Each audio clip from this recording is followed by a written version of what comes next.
আসসালামু আলাইকুম ওরহমতুল্লাহি ওবারাকাতু। হাই, কি অবস্থা সবাই আপনাদের? প্রায় সময় আমার অনেক ভিডিওতে আমার বাংলাদেশি ভাইদের প্রশ্ন দেখলে আমার কাছে মনে হয় আমার ভাইয়েরা সিঙ্গাপুরে যে স্কিল আনস্কিল এই দুইটা বিষয়ে কনফিউজড। স্কিল আনস্কিল এসপাস এই প্রত্যেকটা বিষয় নিয়ে কিন্তু আলাদা আলাদা ভিডিও অলরেডি আমার চ্যানেলে বিস্তারিতভাবে দেওয়া আছে। আপনারা যারা বুঝতে আগ্রহী যে সিঙ্গাপুরে ভিসা প্রসেসিং গুলো নিয়ে বুঝবেন, তাহলে প্লিজ আমার চ্যানেলে অলরেডি সিঙ্গাপুরের যে বিভিন্ন ভিসা প্রসেসিং গুলো আছে এগুলো নিয়ে ধারণা দেওয়া আছে। আপনারা ধৈর্য ধরে পুরো ভিডিওটা দেখবেন, তাহলে আপনারা অবশ্যই আশা করি বুঝে যাবেন। কিন্তু আজকে আমি যেটা মূলত বলতে চাই আপনাদেরকে, অল্প কয়েক কথায় স্কিল এবং আনস্কিল সম্পর্কে সুস্পষ্ট একটা ধারণা দিতে চাই, যাতে আপনারা কনফিউজ না হন। অনেকে আপনারা জিজ্ঞেস করেন যে ভাই কিভাবে আসলে ভালো হবে, স্কিলে না আনস্কিলে, বা আমি সিঙ্গাপুর স্কিলে আনস্কিলে যাওয়ার পর কি হতে পারে। তো আমার কাছে মনে হয় আপনারা যদি স্কিল এবং আনস্কিল এই দুইটা সিস্টেম যদি আপনারা বুঝতে পারেন, তাহলে আপনারা নিজেরাই বুঝে যাবেন বা একটা সিদ্ধান্ত নিতে পারবেন যে আপনারা আসলে কোন পথে এগোবেন। তো বরাবরের মতোই সিঙ্গাপুর থেকে আপনাদের সাথে আছে আমি মোহাম্মদ নুরুজ্জামান। আপনারা দেখছেন অ্যানভিশন ভিডি। দেখেন, স্কিল এবং আনস্কিল এই দুইটা বিষয়কে যদি আমরা বাংলায় বলি, তাহলে দক্ষ এবং অদক্ষ। স্কিল মানে আপনি যে কোনো একটা কাজে বেসিক্যালি দক্ষ, আর আনস্কিল হচ্ছে আপনি অদক্ষ। তো সিঙ্গাপুরের সরকার কিন্তু বিশ্বের বিভিন্ন দেশ থেকে কিন্তু এই স্কিল যেই তাদের যেই প্রোগ্রামটা আছে বা সিস্টেমটা আছে, এই সিস্টেমে লুক নিয়ে আসে। তো স্কিল সিস্টেমে সিঙ্গাপুরের সরকার যেই দেশ থেকে লুক আনবে, তারা ওই দেশেই ট্রেনিং এর ব্যবস্থা করায়, ওই দেশের সরকারের মাধ্যমে বা লোকাল এজেন্সির মাধ্যমে। ওইখানেই সিঙ্গাপুরের যেই কনস্ট্রাকশন সেক্টর বা বেসিক্যালি যেই সেক্টরগুলোতে স্কিল সিস্টেমটা লোক নিয়ে আসে, ওই সেক্টরে যেই বিভিন্ন কাজ আছে, ওই কাজের উপর একটা বেসিক ট্রেনিং ওইখান থেকে দিয়ে একটা ওয়ার্কারকে তারা প্রাথমিক যেই কাজের নলেজটা এটা দিয়ে নিয়ে আসে। মানে বেসিক নলেজ আপনাকে দেশ থেকেই প্রিপেয়ার করে সিঙ্গাপুর নিয়ে আসতেছে। এটাই মূলত স্কিল, যে আপনি মূলত একটা কাজের উপর দক্ষ, বেসিক দক্ষতা আপনার আছে। আর আনস্কিল হচ্ছে, দেখেন সিঙ্গাপুরে অনেক কোম্পানি আছে বা অনেক সেক্টর আছে যারা এই জটিল সিস্টেমে যাইতে চায় না। তারা শুধু ওয়ার্কার দরকার, সে কোনো কিছুই না পারো, সে শুধু শারীরিকভাবে সুস্থ এবং কর্মক্ষম থাকলেই হয়েছে। এরপর তারা সিঙ্গাপুর নিয়ে আইসা তাদের যে কাজটা তারা শিখায় করায় নেয়।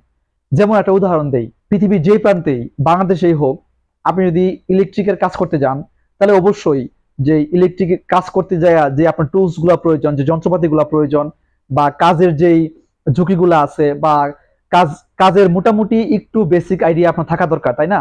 আপনাকে তো ওয়্যারগুলো চিনতে হবে, বা ইলেকট্রিকের যে যন্ত্রপাতিগুলো আছে যেগুলোর মাধ্যমে কাজ করা হয়, এগুলো তো আপনি মোটামুটি একটা নলেজ থাকতে হবে যে কোনটার কি নাম, হ্যাঁ, কোনটা দিয়ে কি কাজ করে।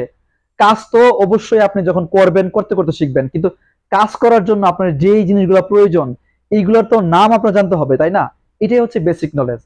কিন্তু আপনাকে আপনাকে যদি বলা হয় যে আপনি মাঠে যায় গাছ কাটেন, বা অথবা গাছ ছাটায় দেন, হ্যাঁ, অথবা বাগানে কাজ করেন, দেখেন এইটা কিন্তু আপনাকে একদিন দেখায় দিলেই কিন্তু আপনি পারবেন।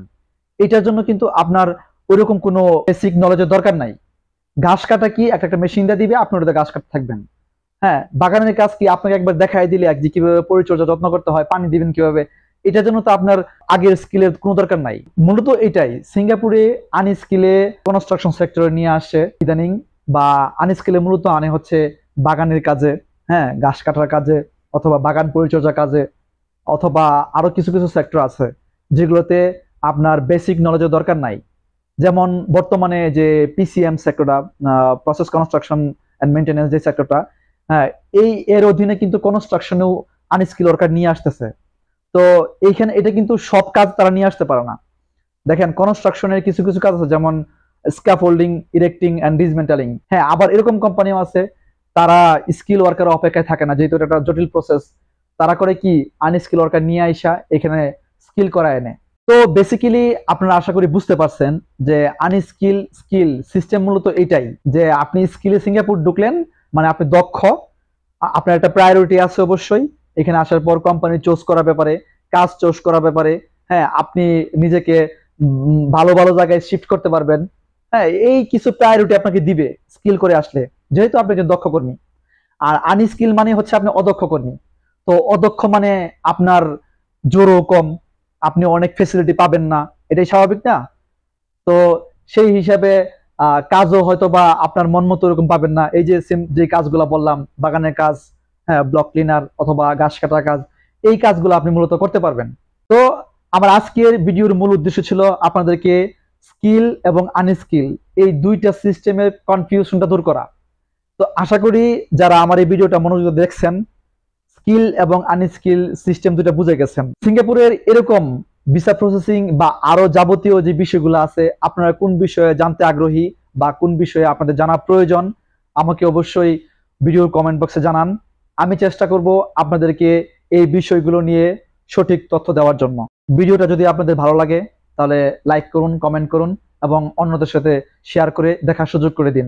আপনাদের কাছে যদি মনে হয় যে অ্যানভিশন বিডি আপনাদেরকে সঠিক এবং যুগোপযোগী তথ্য এবং পরামর্শ দিতে পারতেছে, তাহলে প্লিজ অ্যানভিশন বিডিকে সাবস্ক্রাইব করুন, পাশে থাকুন। ভালো থাকুন, সুস্থ থাকুন। ধন্যবাদ।